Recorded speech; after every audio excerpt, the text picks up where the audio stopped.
All right, looks like we're diving into blended learning today. You've gathered quite the collection of resources, articles, summaries, even some Spanish examples. I'm excited to see what insights we can pull out from all this. Yeah, it's a really dynamic field. Blended learning, Hmm. always evolving. I'm always learning something new, so I'm really interested to dig into what you found. Awesome. So you've already been exploring this topic, right? So let's go a little deeper than just, basic definitions. What are some of the nuances of blended learning that have really stood out to you? Well, I think one of the most important things is that, it's not just about using technology in the classroom. Mm. You know, it's really about thinking strategically about how to integrate online and in-person learning to create something, something more than just the sum of its parts. Right. We hear a lot about how blended learning can really improve outcomes for students, but what's the evidence there? Like, is there actual research to back that up? Oh, absolutely. Yeah, Yeah. there was a meta-analysis back in 2015. It found that blended learning actually does outperform both fully online and fully in-person learning when it comes to student achievement. But it's not like a magic solution. It really depends on how it's designed and implemented. That makes sense. And I imagine it probably also depends on the specific model being used, right? And speaking of models, you've gathered some information on a few key ones, like the rotation model, which seems to be pretty popular. Can you maybe walk us through that a little bit? Sure. So think of the rotation model as a system where students rotate through different learning stations, at Mm. least one of which is online. And this usually happens within a school building. So one example is station rotation, where, a single classroom might have stations for group work or individual study, and then, direct instruction for the teacher. So it's really about creating more dynamic environment where students are kind of actively moving between these different modes of learning. Yeah. That sounds great in theory, but are there any drawbacks to that approach?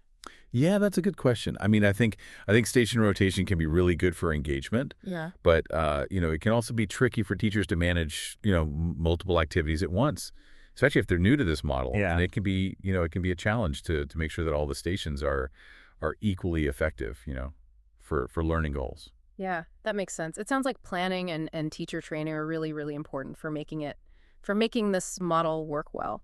What about the flipped classroom? That seems to be like a pretty popular type of rotation model. Yeah, the flipped classroom is definitely gaining popularity. So, with the flipped classroom, the idea is that students learn new content at home, often through, videos or readings. And this kind of frees up class time for other activities like discussions and problem solving and, hands-on projects. I see. So the teacher really becomes more of a facilitator and a guide rather than just a lecturer. But I've also read some concerns about students who, might not have reliable internet access at home. Like how do we ensure equity in that kind of setting? Yeah, you're right. That's a really critical point. So successful flipped classrooms have to address the digital divide. Hmm. And that means providing, alternative ways for students to access the pre-class content, maybe offering school computers or partnering with, community libraries. And it's important to remember that effective flipped learning is more than just watching videos. Hmm.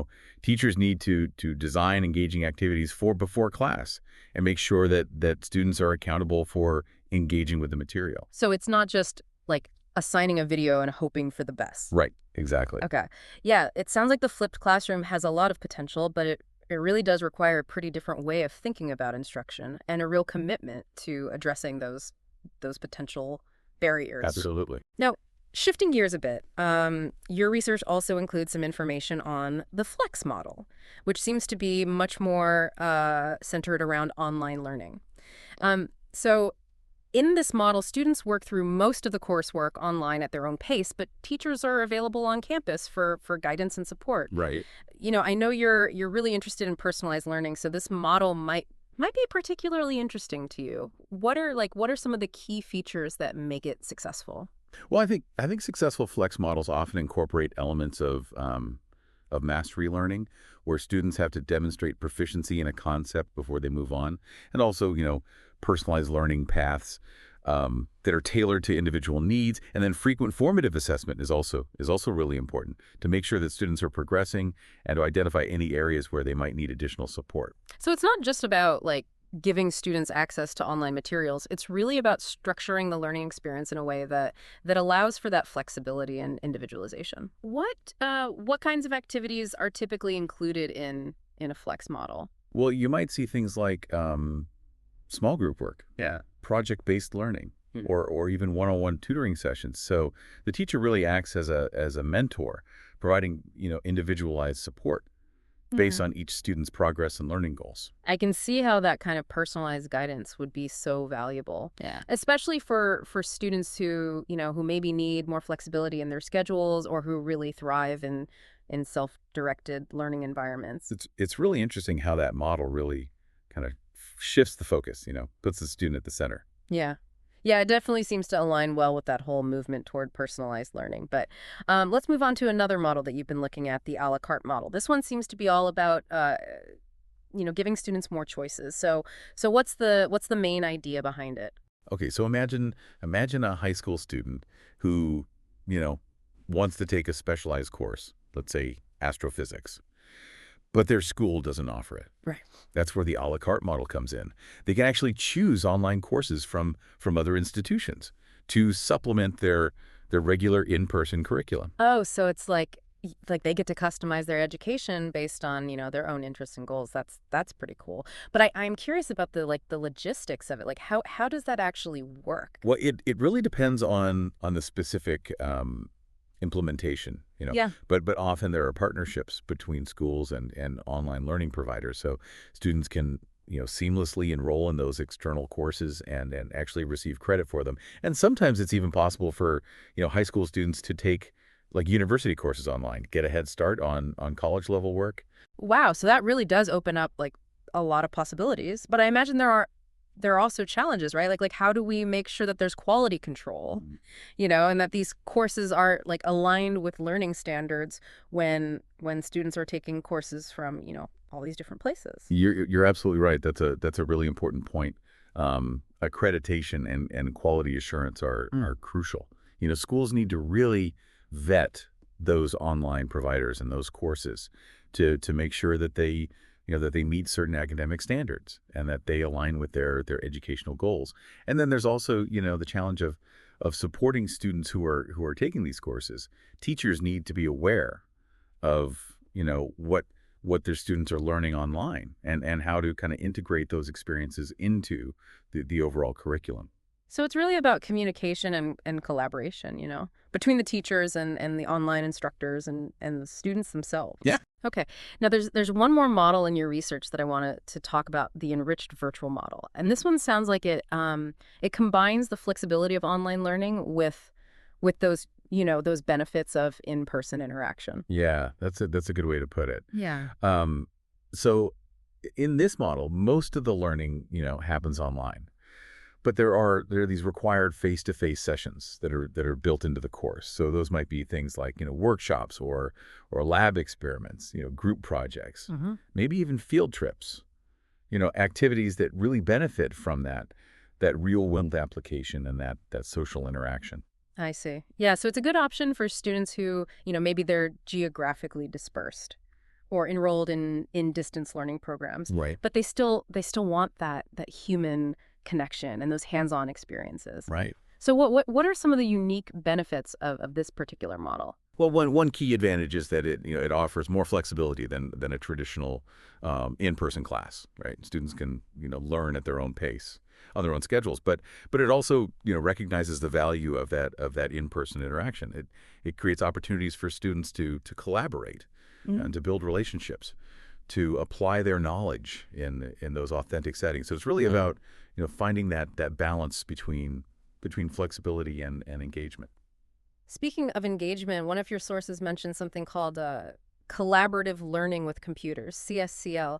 Yeah. It seems that blended learning can go beyond just individual learning and really, really foster, collaboration among students. So can you talk a little bit more about that? Oh, absolutely. Yeah. So CSCL is all about using technology to intentionally design learning activities that encourage students to work together, to share ideas, to build knowledge, collaboratively. And it's not just about using email or video conferencing for communication. I mean, there are specific tools and platforms that are designed for for collaborative writing or problem solving or project management.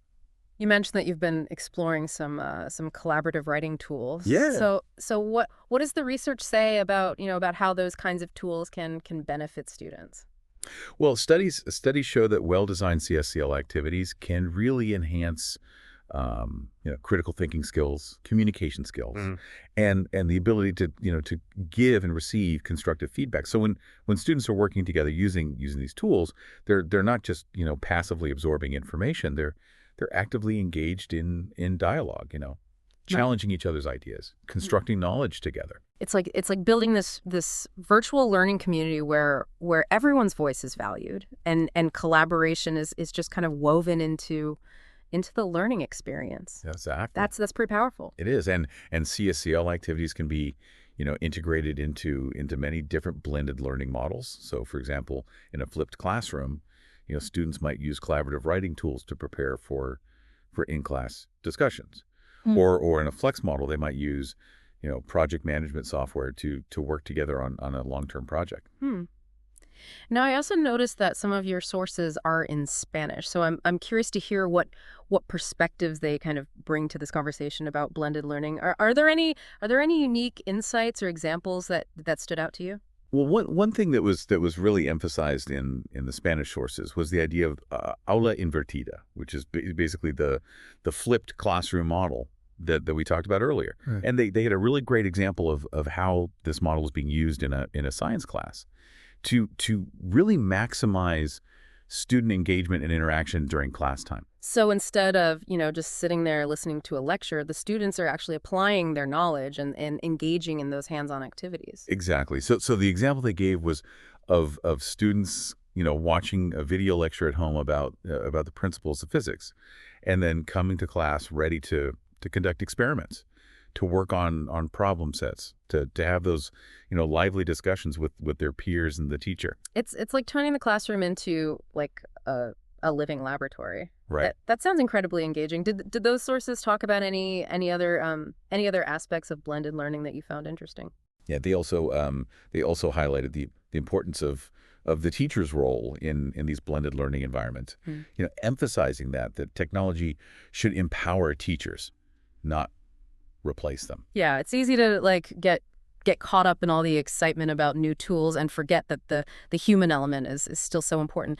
So what are some of the ways that those sources suggest blended learning can actually empower teachers? Well, they pointed out that blended learning can free up teachers from having to deliver those traditional lectures. Yeah. And that allows them to spend more time, working with students individually or in small groups, providing, personalized feedback and guidance. And they also talked about the importance of teachers, carefully curating those online resources and designing activities that really promote student engagement and interaction, both online and offline.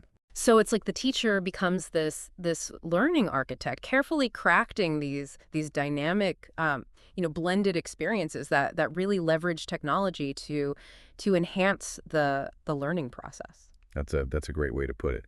And they also talked about how blended learning can help to address those educational equity issues, Yeah. by providing more flexible learning options and access to a wider range of resources. Yeah, that's such a crucial consideration, right? We need to make sure that blended learning is accessible to all students, Right. regardless of, their background or circumstances. So how did they suggest that could be achieved? Well, they emphasize the need to provide students with access to devices and reliable internet, both at school and at home. And they also discussed the importance of offering training and support to students who might not have strong digital literacy skills. So it's really about creating that level playing field so that all students can benefit from the opportunities that blended learning offers. Right, right. It's not just about like, providing the technology. It's about making sure that all students have the the skills and the support that they need to actually succeed in these new learning environments. Yeah, absolutely. That's definitely a key takeaway that I'm writing down here. It seems like blended learning has, like, the potential to address some really big issues in education. But as with anything new, we have to be mindful of those potential pitfalls. So what are some of the challenges that, that educators and policymakers should be thinking about as they implement these blended learning initiatives? You're right. I mean, we can't just assume that technology is going to like automatically lead to better outcomes. And I think one of the biggest concerns, as we've talked about, is the digital divide, right? Not all students have equal access to technology or reliable internet or even the digital literacy skills that they need to really thrive in these environments. Yeah, so bridging that gap is essential if we want to, make sure that blended learning is actually promoting equity rather than making those existing inequities even worse.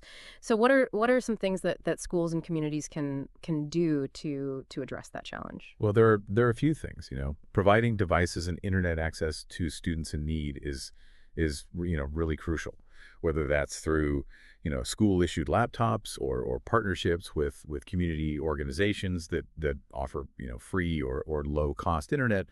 But it's not just about the hardware, right? We also need to invest in digital literacy training for both students and teachers, making sure that everyone has the skills to navigate these online learning platforms, to evaluate online resources, to communicate effectively in these digital spaces. Right. So beyond access and digital literacy, are there other like potential challenges that we need to be aware of? Yeah, I think another concern is the potential for increased screen time Hmm. and what that means for students' physical and mental health. So when we're designing these blended learning experiences, it's important to strike a balance, Yeah.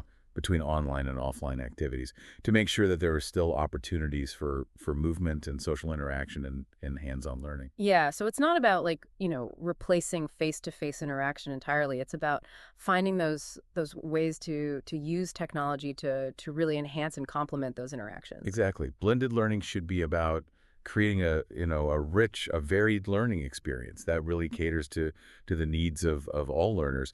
And that brings us to another important consideration, which is teacher training and support. Right. We've talked about how blended learning requires teachers to kind of take on these new roles as facilitators, as mentors, as learning designers.